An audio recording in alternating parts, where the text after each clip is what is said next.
14th చాలా movies ఉన్నాయి. కొంచెం పెద్ద మూవీస్. కానీ ముందు నుంచే మీరు వస్తున్నట్టుగా ముందు నుంచి ఎప్పటి నుంచో చెప్తున్నారు. యా ఎలా అనిపిస్తుంది? అంటే ప్రెషర్ ఉంటుంది కదా కొంచెం ఎట్లాగైనా థియేటర్ ప్రెషర్ అది. యా అంటే ఈ సినిమాకి అయితే థియేటర్ ప్రెషర్ అయితే లేదు. సో కంటెంట్ నచ్చితే ఆడియన్స్ వస్తారు అని చెప్పి అంతే. దట్స్ ద ధైర్యం అంతే. ఇప్పుడు ఇండస్ట్రీలో నాకు తెలిసి ఎవరితో రిలేషన్ ఉండాలన్నా కూడా పక్కన చివరికి అడ్ చేసి ఇటు చేసి ఒక డాట్ కలుస్తుంది. అక్కడ మధురాశ్రీధర్ ఉంటాడు. ఓకే. అలాంటి మధురాశ్రీధర్ ఎందుకు ఇంత గ్యాప్ తీసుకుంటున్నాడు? గ్యాప్ తీసుకుంటున్నారా? గ్యాప్ వస్తుందా? లేదు అంటే కథ చెప్పడానికి టైం పడుతుంది కదా అన్న. So it's all about waiting for a good story అంతే. That's all. సార్ ఏబిసిడి తర్వాత చాలా టైం పట్టింది నిజంగా మీకు కూడా. సేమ్ ఆన్సర్ అది కాకుండా మీ పాయింట్ ఆఫ్ వ్యూలో ఎందుకు మీకు లేట్ అయిందని చెప్పరా? ఏబిసిడి తర్వాత నేను ఒక వెబ్ సిరీస్ చేసి, సో దాని తర్వాత ఈ కథ మీద కూర్చున్నాం. So gap was never there. In between చిన్న చిన్న యాడ్ ఫిల్మ్స్ కానీ ఇవన్నీ చేస్తూ ఉన్నాను. గ్యాప్ అయితే ఏం లేదండి. యా కానీ సినిమా చాలామంది చూసారంట. ఇందులో నిజంగానే తరుణ్ భాస్కర్ రేంజ్ కామెడీ గురించి మాత్రం విపరీతంగా చెప్తున్నారు బయట. అంటే సినిమా చాలామంది చూశారు ఆల్రెడీ. మధురాశ్రీధర్ గారు వెల్ విషర్స్ అయి ఉండొచ్చు, విక్రాంత్ గారి ద్వారా అయి ఉండొచ్చు, మీ ద్వారా అయి ఉండొచ్చు. చూసిన వాళ్ళు మాత్రం హిలేరియస్గా చెప్తున్నారు సినిమా గురించి, చాలా పర్ఫెక్ట్గా వచ్చింది అనేది. ఎందుకు అంత ముందుగా చూపించాల్సి వచ్చింది సినిమాని? యా నేను 2015 నుంచి ఏ సినిమా తీసినా కూడా ఫస్ట్ కాపీ వచ్చిన తర్వాత చూపెడతా ఉంటాను. సో అంతే, పార్ట్ ఆఫ్ ఇట్. ఇది కూడా ఒక 10 షోలు ముందే చూపెడతాను అందరికీ. ఇప్పుడు మేము పెళ్లి చూపులు డిస్ట్రిబ్యూట్ చేసినప్పుడు కూడా 30 షోస్ వేసాము. నా సినిమాలు అన్నీ కూడా ముందు ఫస్ట్ కాపీ వచ్చిన వెంటనే ఒక 10 షోలు ఈజీగా చూపెట్టి ఏదైనా ఉంటే చిన్న చిన్న చేంజెస్ ఏదైనా చేయడానికైనా just to know the audience pulse అంతే. So that's part of it. ఇవి కూడా వేసాం. సో హిట్ ప్రాప్తి వస్తుందని చెప్పేసి కోరుకుంటున్నాం. Thank you. ఒక మంచి అంటే సమాజంలో ఉన్న ఒక మంచి పాయింట్ని తీసుకోవడం జరిగింది. ఇప్పుడున్న సినారీలో ఎలా ఉంటుంది ఏంటి అనేది, ఒక ఫ్యామిలీ బాండ్ ఇంకా పెరగాలి. సో ఆ ఫ్యామిలీ హ్యాపీ ఫ్యామిలీ కావడానికి ఆ కపుల్స్ ఎలా ఇబ్బంది పడుతున్నారు అనేది మనం ప్రస్తుతం సొసైటీలో చూస్తున్నాం. దాని చుట్టూ జరిగేటువంటి డ్రామాను కూడా మనం ఫేస్ చేస్తున్నాం కొంతమంది. సో దాన్ని స్క్రీన్ మీద ఎలా తీసుకురాబోతున్నారు అంటే చాలా సెన్సిటివ్ సబ్జెక్ట్ ఇది. సో దాన్ని ఎలా ఎంటర్టైన్ వేలో తీసుకెళ్తున్నారని మీ కంటెంట్ కనబడుతుంది. సో ఎంత కాన్ఫిడెంట్గా ఉన్నారు ఇది సొసైటీలో ఉన్న ప్రతి ఆడియన్స్కి కనెక్ట్ అవుతుంది అనేది? అంటే సొసైటీలో ఉన్న ప్రతి ఆడియన్స్ కనెక్ట్ అవుద్దా లేదా అని తెలియదు నాకు. But it came out so well యాక్చువల్గా. Very entertaining cinema and very contemporary subject. అంటే ఇది గత 15 years నుంచి ప్రతి ఎస్పెషల్లీ సాఫ్ట్వేర్ ఇంజనీర్లు కానీ బిజీ లైఫ్ స్టైల్లో పిల్లలు పుట్టకపోవడం అనేది ఒక పెద్ద సమస్యగా ఉండింది. అండ్ అన్నిటికంటే ముఖ్యంగా ఏంటంటే అత్యంత ఎక్కువ జనాభా కలిగిన భారతదేశంలో అత్యంత ఎక్కువ ఫర్టిలిటీ సెంటర్స్ ఉన్నాయి. సో అక్కడి నుంచి డ్రా చేసుకున్న లైన్ అనమాట ఇది. So we addressed it very sensibly and sensitively. ఎక్కడ లైన్ దాటకుండా, ఒక్క బూత్ లేకుండా ప్రాపర్గా family entertainer but lot of comedy అనమాట. సో విక్రాంత్ గారు అంటే ఈ లైన్ అనేది సాఫ్ట్వేర్ ఎంప్లాయీస్ చాలామంది హాస్పిటల్ చుట్టూ తిరుగుతుంటారు అనేది సో జనరల్ పర్సెప్షన్. కానీ మిగతా అన్ని వర్గాలకు సంబంధించినటువంటి ప్రజలు కూడా పెళ్ళైన తర్వాత ఇలాంటి సమస్యతో బాధపడుతుంటే సో హాస్పిటల్ చుట్టూ మనం చూస్తున్నాం. సో ఈ లైన్ చెప్పినప్పుడు ఒక యంగ్స్టర్గా మీకేమనిపించింది, ఒక ఆడియన్స్?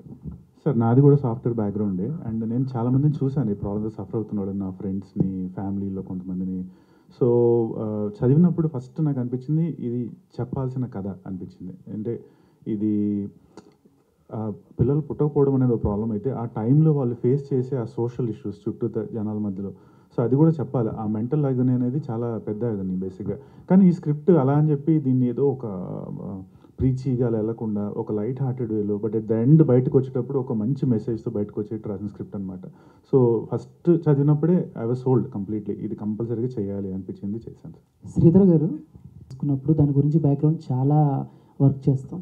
సో పిల్లలు పుట్టకపోవటం అండ్ స్పెర్మ్ క్వాలిటీ తక్కువగా ఉండటం ఇలాంటి వాటి మీద మీరు బ్యాక్గ్రౌండ్ వర్క్ చాలా చేసి ఉంటారు కదా. సో రియల్గా కూడా ఎంత ఉంది ఏంటి, ఐ మీన్ ఏం జరుగుతుంది ఏంటి అని వర్క్ చేసినప్పుడు మీరు సర్ప్రైజింగ్గా షాక్ అయిన ఎలిమెంట్స్ ఏమైనా ఉన్నాయా? అంటే నిజంగా మీరు సెర్చ్ చేసినప్పుడు? లేదు చేసేవండి. అంటే మా ఫ్యామిలీలోనే కొంతమందికి ఇష్యూస్ ఉన్నాయి. అక్కడే బేసిక్గా ఐడియా పుట్టింది, ఫ్రెండ్స్లో ఉంది. సో ఎందుకో ఇది అంటే ఇప్పుడు మీరు సార్ అన్నట్టుగా మీరు ఇంటి నుంచి ఆఫీస్ బయలుదేరితే you will see lot of fertility centres. ఈ మధ్య IVF కానీ ఇవన్నీ వచ్చేసాయి. సో ఎక్కడో ఈ రీసెర్చ్లో భాగంగా అంటే ఒక విషయం ఏమర్థమైందంటే చాలామంది ఫ్యామిలీస్లో ఇప్పటికీ పిల్లలు పుట్టట్లేదు అంటే ఓన్లీ అమ్మాయిని మాత్రమే they are sending it to the hospitals అండి, అంటే ప్రాబ్లం ఉంటే అని. బట్ అబ్బాయిలు వాళ్ళకి ఇది ఒక ఇష్యూ ఉంటుంది, అయ్యో మేము మగవాళ్ళు మాకే ఉంటుందిలే అని ఫీల్ అయిపోతారు, కానీ ఇష్యూ ఏదైనా ఎదర్ సైడ్ ఉండొచ్చు. సో ఇద్దరు వెళ్ళి చెక్ చేసుకుంటే బాగుంటుందని ఈ ప్రాసెస్లో నాకు అర్థమైంది. యా సో క్లైమాక్స్లో ఏమన్నా దానికి సో విరుగుడు ఏమన్నా యా ఒక మంచి వాయిస్ ఓవర్ ఉంటుందండి. You will all connect with that. Sure. Thank you sir. Vikrant గారు, థ్యాంక్ యూ. విక్రాంత్ గారు, సో Hi. హాయ్ అండి. అండ్ సంతాన ప్రాప్తికి సమ్ గ్యాప్ ఉంది మీకు, లైక్ ఫిలిం పరంగా, అంటే ఎందుకు ఆ గ్యాప్ వచ్చింది and why you choose the script అంటే ఏం చెప్తారు? గ్యాప్ అనేది మెయిన్, మంచి స్క్రిప్ట్ పిక్ చేసుకోవాలి స్పార్క్ తర్వాత అని ఒకటి. రెండోది కొంచెం నా మీద నేను వర్క్ చేసి నాలో ఉన్న యాక్టర్ని ఎక్స్ప్లోర్ చేసుకొని బేసిక్గా కొంచెం కొన్ని స్టేజ్ షోస్ చేసి కొంచెం కాన్ఫిడెంట్గా ఫీల్ అయ్యాక then I started listening to scripts యాక్చువల్గా. అండ్ ఈసారి ఏమనిపించిందంటే let's listen to something, let's do a movie that has some value to the society. ఒక మంచి మెసేజ్ పాస్ చేయాలి అన్నట్టు అనిపించింది. ఒక రిలేటబుల్ స్క్రిప్ట్ తీసుకోవాలి అలాగా. సో ఆ ప్రాసెస్లో నేను చాలా విన్నానండి, ఒక 100+, మేబీ 200 విన్నప్పుడు నాకు ఫస్ట్ వినగానే ఐ వాస్ కంప్లీట్లీ సోల్డ్ అనిపించింది ఈ స్క్రిప్టే అనమాట యాక్చువల్గా. సో అందుకని తీసుకున్నాను. ఆల్ ది వెరీ బెస్ట్ అండి. చాలా ఇంట్రెస్టింగ్గా అనిపించింది ప్రతి పాయింట్ చూస్తుంటే. అరే ఈసారి ఏదో కొంచెం కొత్తగా ఉండబోతుంది విత్ ఏ కాంప్లికేటెడ్ ఇష్యూ అని చెప్పి అనిపించింది. హోల్ టీమ్కి congratulations. Thank you. And Sridhar గారు, సార్ యాక్చువల్లీ సెంటర్స్ వచ్చేసినాయి అప్పుడు. ఇప్పుడు చూస్తేనేమో మొత్తం ఎంటైర్ డిఫరెన్స్ చేంజ్ అయిపోయింది. అసలు 1000 మందికి ఎప్పుడన్నా ఒకళ్ళకి ఇంకా పిల్లలు కలగలేదనేది ఎప్పుడన్నా వింటూ ఉంటాం. అలాంటిది ఇప్పుడు అది చాలా కామన్గా, చాలా క్వైట్ న్యాచురల్గా అయిపోయింది. ఇప్పుడు ఈ అనాలిసిస్ని పట్టే మీరు రాశారా సార్ ఈ పాయింట్స్? అవును సార్. ఈ అనాలిసిస్ ఐడియా ఉందా మీకు? యా యాక్చువల్లీ శ్రీధర్ గారు చెప్పినట్టుగా the major striking thing which made us to do the story is that మనం almost I think 2 years back we have crossed China. We are the most populated country right now I think. Correct. So అది census వచ్చిన తర్వాత తెలిసిపోద్ది. But already they are all talking about it. But still ఎక్కడ చూసినా ఈ IVF or other fertility centres అనేది ఎక్కడ చూసినా కనపడుతుంది. ఎందుకు అని ఒక చిన్న దట్ క్యూరియాసిటీతో ఇది స్టార్ట్ అయింది సార్ యాక్చువల్లీ. సో అప్పుడు we started doing it and we found out that there are issues and all. That is what we have addressed in the movie, but in a very entertaining way. That is the advantage we had. I mean, Sanjeev garu, ఇప్పుడు చూస్తే చాలామంది కూడా main rural సర్కిల్లో కాకపోయి ఉండొచ్చు, కానీ ఇక్కడైతే కనుక ఇప్పుడు మాకు అసలు పిల్లలే వద్దు, మేమిద్దరం బాగా కనెక్ట్ అవ్వచ్చు. సార్ మేమేంటంటే ఈ పిల్లలు వద్దనుకునే వాళ్ళ గురించి, లేదంటే జెనెటికల్గా రియల్గా ప్రాబ్లం ఉన్న వాళ్ళ గురించి we are not discussing this sir. పాపం గాడ్స్ గ్రేస్ వల్ల వాళ్ళకి జెనెటికల్గా ఉన్న వాళ్ళకి పిల్లలు పుట్టాలని కోరుకుంటాము. బట్ ఇప్పుడు ఏంటంటే చాలామంది ఈ అలవాట్ల వల్ల, డ్రింకింగ్ అవ్వచ్చు, స్మోకింగ్ అవ్వచ్చు, ఈ స్ట్రెస్ వల్ల అవ్వచ్చు, వేరియస్ రీజన్స్ వల్ల తెచ్చుకుంటున్నారు బేసిక్గా ప్రాబ్లమ్స్ని. సో వాళ్ళ కోసం మా మెయిన్ ఫోకస్ ఇది. ఇట్స్ ఆల్ అబౌట్ దట్ అండి. బట్ పిల్లలు వద్దనుకునే వాళ్ళకి ఇట్స్ దేర్ ఓన్ ఫ్రీడమ్ అండి, అంతే. We are not against it. Thank you. Sanjeev garu, this is ప్రజావాణి అండి. హాయ్. ఫస్ట్ ఏబిసిడి అన్నారు, ఆ తర్వాత సంతాన ప్రాప్తి రసం అంటున్నారు. మంచి అచ్చ తెలుగు టైటిల్ చాలా బాగుంది, ప్లస్ టీజర్ కూడా బాగుంది. Thank you. ఈ సినిమా ఫర్టిలిటీ సెంటర్స్ మీద సంధిస్తున్న బాణం అనుకోవచ్చా? అస్సలు కాదండి. ఇట్స్ అబౌట్ పిల్లలు లేని ఓ కపుల్. అది మీకు ట్రైలర్లో అర్థమైపోయి ఉంటుంది.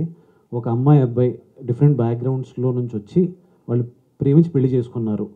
మనం అంటే జనరేషన్స్ నుంచి చూస్తున్నాం. అలా లేచిపోయిన వాళ్ళు ఏంటంటే పిల్లలు పుడితేనే యాక్సెప్ట్ చేస్తారు అనేది ఒకటి ఉంటుంది మైండ్లో. సో అలా అనుకొని పాపం వీళ్ళు లేచిపోయి వచ్చారు. బట్ ఇష్యూ తెలియదు అనమాట, హీరోకి ఆ ప్రాబ్లం ఉంది సినిమాలో అన్న విషయం తెలియదు. సో వీఆర్ డిస్కసింగ్ అబౌట్ దాన్ని టచ్ చేస్తాం, ఈ ఫర్టిలిటీ ఇష్యూస్ని టచ్ చేస్తాం, కానీ మా సినిమా అది కాదు. It's a family entertainer and youthful love story కూడా ఉంది దీంట్లో. యా.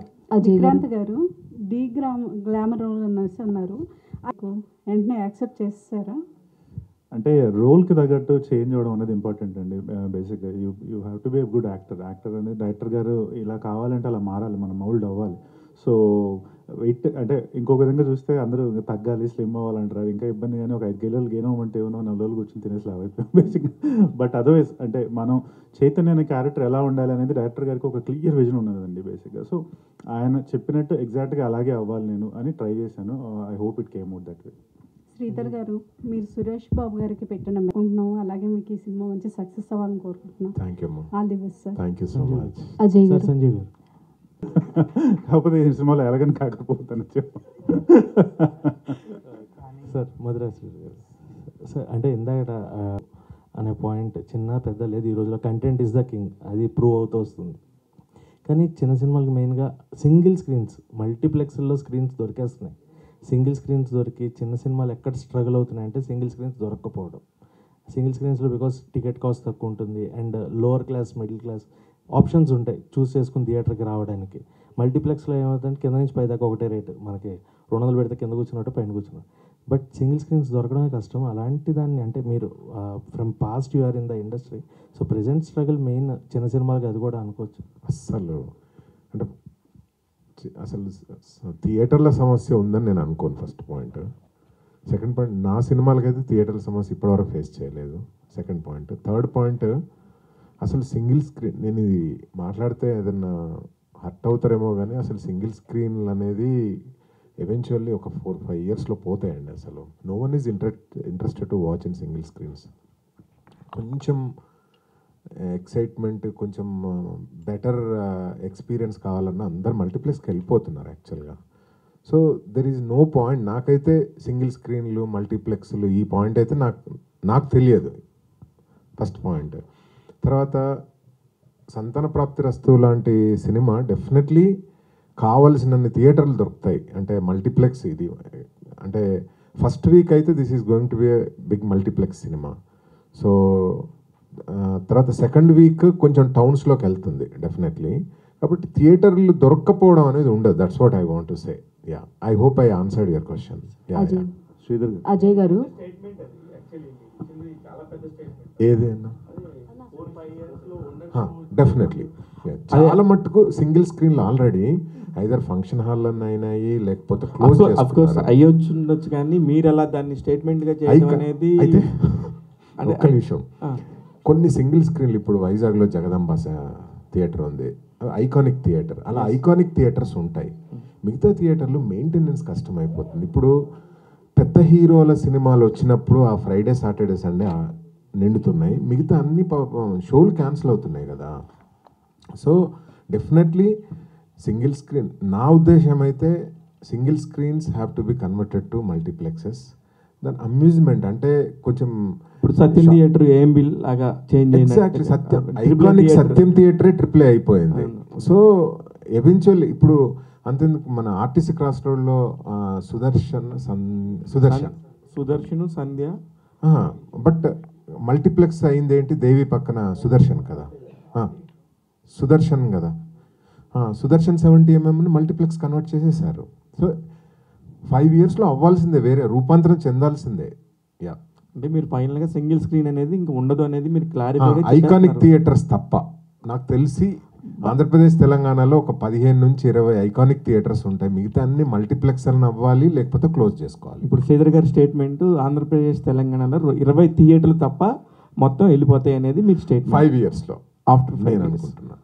యా, అజయ్ గారు, సాంగ్ చాలా బాగుంది.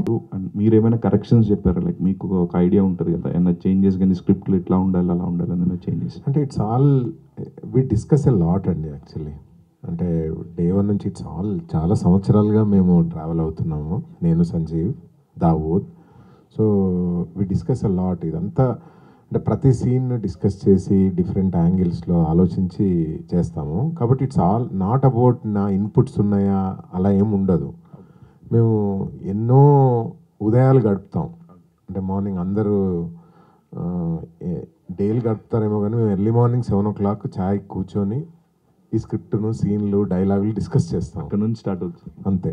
So that's all are maybe అంటే సంజీవ్కు నాకు మధ్యలో basically are movies are born out of love, basically born out of discussions, born out of passion. You know born out of అంటే పిచ్చి, సినిమా పిచ్చి.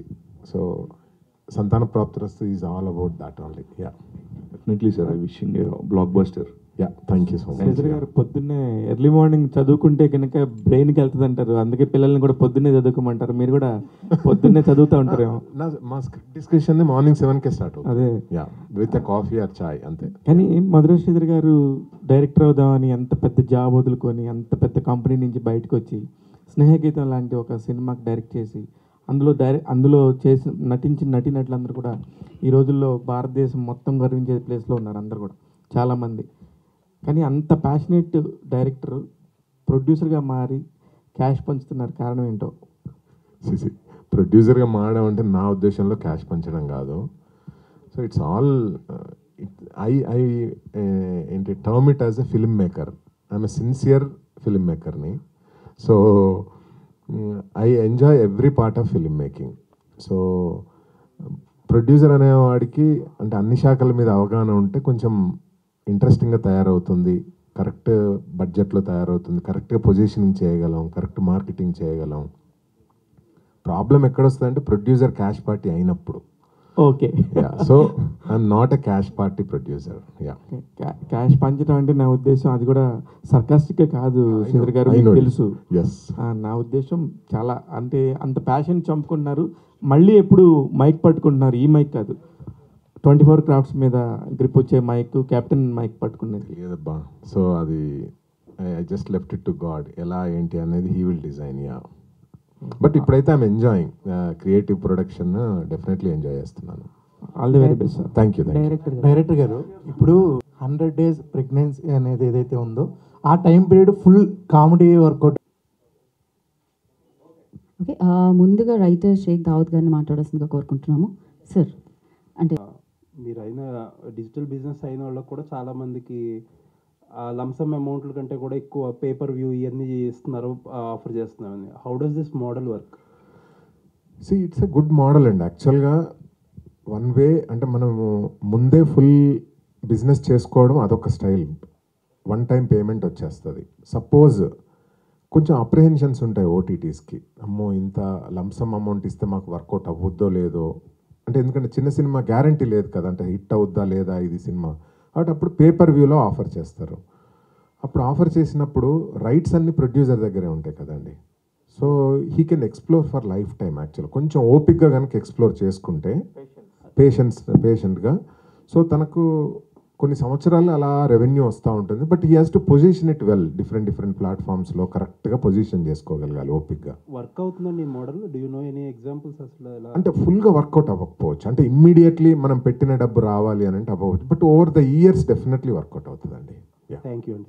Thank you sir. Dawood garu, ఇప్పుడు మనం 80sలో చూసుకుంటే ఎవరింట్లో చూసినా 4 పిల్లలు కామన్గా ఉండేవాళ్ళు. 90sలో 3కి వచ్చారు. తర్వాత అసలు ఆడపిల్ల వద్దు, ఆడపిల్ల ఫిలిం కింద కనిపిస్తుంది. సో అంటే చాలామంది other heroes are there. Vikrant garu entertainment జోనర్కి ఎలా సెట్ అవుతారు అని ఆయన చూస్ చేసుకున్నారు పాయింట్ ఆఫ్ వ్యూ. అంటే ఆ కట్అవుట్ మీరు చూస్తే కొంచెం పెద్ద కట్అవుటే. అటువంటి వాళ్ళకి ఇటువంటి ఇష్యూ ఉందనుకున్నాం అనుకోండి, ఇంకా ఎక్కువ ఫన్ జనరేట్ అవుతుందని నాకు ఫస్ట్ ఆయన చూడంగానే, శ్రీధర్ గారు నాకు ఆయన పరిచయం చేయగానే ఫస్ట్ వచ్చిన థాట్ అనమాట. అండ్ అగైన్ ఆయన యాక్టింగ్ స్కిల్స్ కానీ ఆదిశక్తి థియేటర్కి వెళ్ళి అక్కడ థియేటర్స్ గ్రూప్ అవన్నీ చేసి వచ్చారు. వచ్చిన తర్వాత మేము కొన్ని సీన్స్ డిస్కస్ చేసుకున్నాం. సో అది పర్ఫార్మెన్స్ కూడా చేసి చూపించారు. అక్కడ ఆ టింజ్ ఉంది, ఆ ఫన్ టింజ్ ఉంది. ఇంకోటి మేము క్యారెక్టరైజేషన్ డిజైన్ చేసాం అనమాట సినిమా కోసం. సో దాంట్లో మీరు సినిమా చూస్తే కనుక స్టార్టింగ్ నుంచి ఎండింగ్ వరకు ఆ క్యారెక్టరైజేషన్ వదిలిపెట్టకుండా ఉన్నారు. సో ఆ కమిట్మెంట్ ఇవన్నీ కూడా నాకు బాగా నచ్చాయండి. అందుకని విక్రాంత్ గారు మీకు వచ్చేటప్పటికి అంటే ఇక్కడ చాలామంది ఆర్టిస్టులు 1000 వాళ్ళ రాకెట్ మల్టీ షాట్స్, ఇందులో మీరేంటి కంప్లీట్గా? సో అంటే చాలా వాళ్ళు డిఫరెంట్ పెర్ఫార్మెన్స్, వాళ్ళందరూ కూడా కామెడీ వాళ్ళ దగ్గర నుంచి చాలా ఎక్కువ వస్తుంది. సో మీ సైడ్ నుంచి కామెడీ ఎంత ఎక్స్పెక్ట్ చేయాలి? ఇవన్నీ వెలిగించే కాకరపోతుంటుంది చూసారా బేసిక్గా. కిషోర్ క్యారెక్టర్ గారు కానీ ఏదైనా ఆ టైం పీరియడ్లో అంటే ఒక లైన్ అనేది ఉంటుంది అక్కడ కామెడీ జనరేట్ చేయడానికి. ఒకవేళ లైన్ దాటితే బూత్ కింద కన్వర్ట్ అవుతుంది. మీరు ఎలాంటి జాగ్రత్తలు తీసుకున్నారు ఆ లైన్ దాటకుండా? అదే అండి, స్క్రిప్ట్ లెవెల్ నుంచి కూడా మేము వెరీ క్లియర్గా మా ప్రొడ్యూసర్ గారు మేము అందరం ఒకటి అనుకున్నాం ఏంటంటే, ఇది ఎక్కడ డైలాగ్ లెవెల్లో కానీ సీన్ ట్రీట్మెంట్లో కానీ వల్గారిటీ రావద్దు అని ఫిక్స్ అయ్యాం. సో అక్కడి నుంచి మేము డిజైన్ చేసాం కాబట్టి there is no scope of vulgarity anywhere. మీరు అన్నట్టుగా ఆ ఇంటర్వెల్ నుంచి 100 days ఏదైతే ఉంటుందో మీకు ట్రైలర్లో ఒకటి కనిపిస్తుంది ఫర్ షూర్గా. There is a second layer of film. మీరు థియేటర్కి వచ్చినప్పుడు డెఫినెట్గా యూ విల్ లవ్ ఇట్. అది I can promise you. Okay, song అయితే చాలా బాగుంది. థ్యాంక్ యూ అండి. All the best. Thank you. Director sir, ఇప్పుడు సంతాన ప్రాప్తిరస్తు అనేది ఇప్పుడు ఎన్ని చెప్పినా ఒక పర్టికులర్ ఒక జోన్ ట్రైలర్ బాగుంది. అంటే సంతాన ప్రాప్తిరస్తు టైటిల్కి మీరు చూపించిన ట్రైలర్కి అండ్ రిలీజ్ డేట్ కూడా November 14th. అంటే పిల్లలు పుట్టకపోవటం అనే ఒక కాన్సెప్ట్ మీద తీసుకుని November 14th children's day release చేయటం అనేది సో క్వైట్ ఆపోజిట్. సో ఏంటి సార్, అంటే ఈ పర్టికులర్గా ఈ డేట్ గురించి సినిమా స్టోరీ విన్నప్పుడే పలానా ఈ డేట్ వస్తే బాగుంటుందని ప్లాన్ చేసుకున్నారు? అండి, ఇట్ హ్యాపెండ్ అంతే. ఇట్స్ వెరీ కోఇన్సిడెన్స్ అనమాట. చూస్తూ ఉన్నాం ఏ డేట్ అని లాస్ట్ 1 month నుంచి చూస్తూ ఉన్నాము. 30th పెద్ద సినిమాలు వస్తున్నాయి, 7th 14th. సరే, I thought November 14th is the right date. So mid-November, మళ్ళీ 3rd week of November కొంచెం డల్గా ఉంటుంది సీజన్. మళ్ళీ December 1st నుంచి మళ్ళీ బాగుంటుంది. సో ఐ థాట్ ఈ సీజన్కి ఇది లాస్ట్ డేట్ అనిపించింది. యాదృచ్ఛికంగా కలిసింది ఆ రోజు November 14th రోజున చిల్డ్రన్ డే రోజున సంతాన ప్రాప్తిరస్తు రిలీజ్ అనేది. డైరెక్టర్ సంజయ్ రెడ్డి సార్, అంటే కాన్సెప్ట్ మీ బిజినెసెస్ అవన్నీ కొంచెం క్లిష్టంగా ఉంటున్నాయి, కొంతమందికి చాలా ఈజీగా ఉంటుంది. మీరు ఎలాంటి జాగ్రత్తలు తీసుకున్నారంటే what you'll say sir about Santhana Prapthirasthu? Good part of Santhana Prapthirasthu ఏంటంటే కంటెంట్ డెఫినెట్లీ ఇంపార్టెంట్ ఏదైనా బిజినెస్ చేయాలంటే. పెద్ద హీరోలకేమో ముందే కాంబినేషన్స్ ఆ సెట్తోని బిజినెస్ చేయొచ్చు. బట్ ఇలాంటి సినిమా కంటెంట్ స్ట్రాంగ్గా ఉంటే బిజినెస్ అవ్వద్ది. So I'm very happy that we completed our non theatrical business అయిన తర్వాతనే ఈరోజు ప్రెస్ మీట్ పెట్టామన్నమాట. So I'm happy about it. So content కరెక్ట్గా పొజిషనింగ్ చేయగలిగితే business is there. So only focus we have to అంటే put ఏంటంటే content అంతే. Sridhar garu. Yes sir. Sir, on that note, ఫ్రీక్వెంట్గా ఈ కొత్త సినిమాలు ఓపెనింగ్స్ అనేవి చాలా ఇది వరకు ఆల్మోస్ట్ 300 రిలీజెస్ ఉండేమో ఇయర్కి. అరౌండ్ 150 లోపలోకి వచ్చేసినాయి. మీరు చిన్న సినిమాలు చేస్తారు, ప్లస్ చిన్న సినిమాలకి కొంచెం సపోర్ట్ కూడా చేస్తారు కాబట్టి అసలు ఏం జరుగుతుంది ట్రెండ్ అసలు ఇప్పుడు ప్రజెంట్ ట్రెండ్? ఇప్పుడు ట్రెండ్ ఎందుకంటే ఆల్మోస్ట్ మంత్స్కి సిచ్యువేషన్ మారిపోతుందని కూడా చెప్తున్నారు ప్రొడ్యూసర్. యా, సో చిన్న సినిమాలకు మాత్రం ఆల్వేస్ అంటే చాలా ఛాలెంజెస్ ఉన్నాయి. But at the same time content కనుక కనెక్ట్ అవుతే డెఫినెట్లీ డిజిటల్ బిజినెస్ అవుతుంది, థియేటర్కల్ కూడా జనాలు వస్తున్నారు. సో ఇప్పుడు మీరు అబ్జర్వ్ చేస్తే ఒక 20% ఆఫ్ స్మాల్ మూవీస్కి కరెక్ట్ బిజినెస్ జరుగుద్దండి. అంటే కరెక్ట్గా పొజిషనింగ్ చేసుకోగలిగితే డిజిటల్ బిజినెస్ జరుగుతుంది. ఎందుకంటే ఎవ్రీ ఓటీటీకి ఒక 10 నుంచి 12 చిన్న సినిమాలు కావాలి. సో సీరియస్లీ ఒక 5 ఓటీటీస్ అనుకున్నా కూడా ఒక 50 చిన్న సినిమాలు అయితే కావాలి ఫర్ ఫీడింగ్. సో మనం ఆ కంటెంట్ మీద ఫోకస్ చేస్తే కరెక్ట్గా చేస్తే చిన్న సినిమాకు వర్కౌట్ అవుతుంది. అదే డిజిటల్గా నాన్ థియేట్రికల్. ఇక థియేట్రికల్ రిలీజ్ అనేది అంటే నిజంగా ఎవరి చేతిలో లేదు. అంటే థియేటర్కి జనాలు వస్తారా లేదా అనేది మనం నిజంగా చెప్పలేము. మనం ఓన్లీ మన ఫోకస్ అంతా కూడా మంచి కంటెంట్ ఇవ్వాలి, దాన్ని ఉండాలి, మంచి ట్రైలర్ ఇవ్వాలి, మంచి టీజర్, మంచి సినిమా తీయాలి అనేది ఉండాలి. బట్ థియేట్రికల్ రిలీజ్కి అయితే ప్రాబ్లం లేదండి నవ్వేడేస్. అంటే థియేటర్స్ దొరుకుతున్నాయి చిన్న సినిమాలకు, థియేటర్స్ అన్ని ఖాళీగా ఉంటున్నాయి. ఎగ్జాక్ట్లీ. సో అప్పుడేంటి మనం ఓన్లీ మంచి సినిమా తీయడం మీదనే ఫోకస్ చేయాలి, ఇంకా వేరే మార్గం లేదు మనకి. అలాగని చెప్పండి. అలాగని మరి ఇన్ని సినిమాలు ఎందుకు ఓపెన్ చేస్తున్నారు అంటే they want to tell stories. అంటే many democracy of film making కదండి డిజిటలైజేషన్ ప్రాసెస్లో. యా, సో ఈ ప్రజాస్వామ్యంలో ప్రతి వాళ్ళు వాంటెడ్ సెల్ ఫోన్ ఉన్న ప్రతివాడు సినిమా కథ చెప్పాలనుకుంటాడు. సో ఎవరిని ఆపగలం మనము? ప్రతిదీ ఇప్పుడు జస్ట్ సింపుల్ ఎగ్జాంపుల్ ఏంటంటే మనం అనుకుంటాం, మీరు ఏదైనా పల్లెటూరుకి వెళ్ళి చూడండి, ప్రతి రైతు ఏమంటాడు, ఈ సంవత్సరం పంటలు పండలేదండి, ఈ సంవత్సరం ఏ కాలం పాపం ఆయనకు పంట పండింది చెప్పండి. కానీ సంవత్సరానికి 3 పంటలు పండిస్తూనే ఉంటాడు ఆయన కష్టపడి. సో సేమ్ ఫిల్మ్ మేకర్ పరిస్థితి కూడా అలాంటిదే. అంటే ఇట్స్ హోప్ బేసికలీ. ఈసారి బాగుంటుందేమో మూవీ, ఈసారి బాగుంటుందేమో. ప్రతి ఫిల్మ్ మేకర్ అదే అనుకుంటాడు, నా సినిమా బాగుంటుందేమో అని. ఇంకా ఫైనల్ ఈ సినిమా రిలీజ్లో కానీ బిజినెస్లో కానీ ఇష్యూస్ ఈరోజు ఇష్యూ కాదండి. సినిమా పుట్టినప్పటి నుంచి ఉంది. హాలీవుడ్లో ఉంది, టాలీవుడ్లో ఉంది, బాలీవుడ్లో ఉంది. అన్ని వుడ్లలో సేమ్ ప్రాబ్లమ్స్ ఉంటాయి. రిలీజ్ సినిమా చూడండి, ఆర్ట్ ఫామ్ అందరికి నచ్చదు యాక్చువల్గా. ఆర్ట్ ఫామ్ సక్సెస్ రేట్ కూడా 20% ఉంటుంది, 15 to 20%. అది everywhere, every art form. For no reason on the earth ఒక పెద్ద అద్భుతమైన పెయింటింగ్ సూపర్ హిట్ అవుతుంది. అండ్ ఫర్ మెనీ రీజన్స్ మళ్ళీ అదే పెయింటర్ ఇంకో పెయింట్ వేస్తే అటర్ ఫ్లాప్ అవుతుంది. So it's in the it's all in the alignment అనమాట. ఈ నేచర్ ఎవ్రీథింగ్ అలైన్ అయ్యి ఆ సినిమాని సక్సెస్ చేస్తుంది. కాబట్టి ఇట్స్ ఆల్ మనం మంచి సినిమా తీయాలి, మన intention of film making should be good అని నేను అనుకుంటాను.